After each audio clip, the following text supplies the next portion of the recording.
কে একটা বেয়াদব আছে বিএনপির, তার বউর শাড়ি পরা ছিল।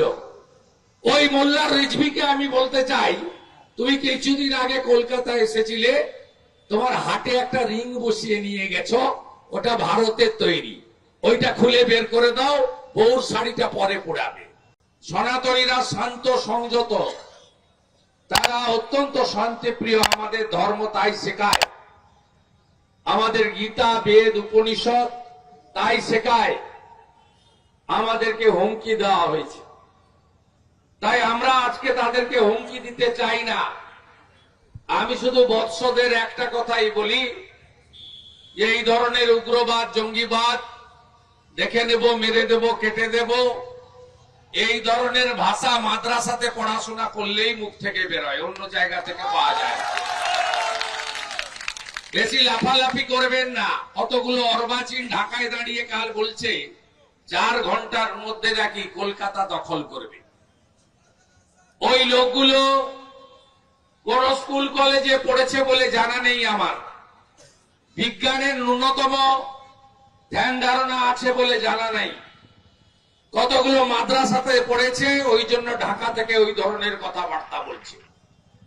আমাদের হাসিমারা বিমান ঘাঁটিতে ভারতীয় নৌসেনার যে রাফেল বিমানগুলো রাখা আছে না, তার একটা যদি পাঠিয়ে দেওয়া হয়, শুধু আওয়াজেই ওদের প্যান্টে বাথরুম হয়ে যাবে, আমি বলতে পারি।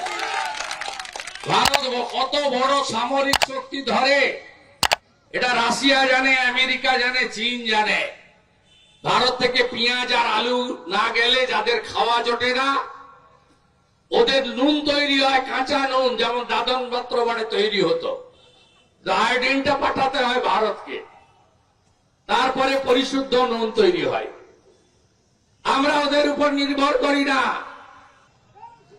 এরা আমাদের উপর নির্ভর করে।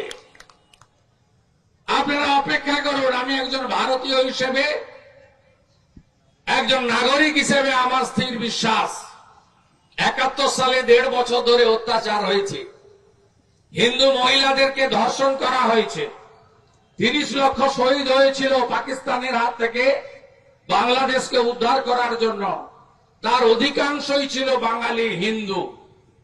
30,000 ভারতীয় সেনা শহীদ হয়েছে, আমাদের হাজার হাজার বিএসএফ এর জওয়ান শহীদ হয়েছে, তারপরে বাংলাদেশ তৈরি হয়েছে।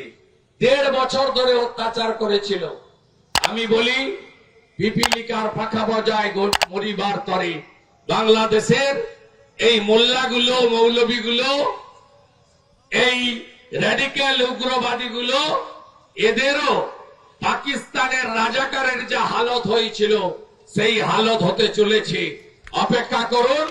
শুধু এপার থেকে ওদেরকে ভালো করে টাইট দেন, এপার থেকে টাইট দেন, আর মঠ মন্দিরে গিয়ে নিজের জন্য, পরিবারের জন্য যেমন প্রেয়ার করবেন, তেমনি বাংলাদেশের আমাদের আত্মীয়, একই ভাষায় কথা বলা, একই ধর্মীয় সংস্কৃতিতে অভ্যস্ত, ওরা খুব কষ্টে আছে, অবরুদ্ধ হয়ে আছে, ওদের বাড়ি থেকে বেরোতে দেওয়া হয় না, গ্রামের পর গ্রাম জ্বালিয়ে দেওয়া হয়, কোন মন্দিরকে আস্ত রাখেনি।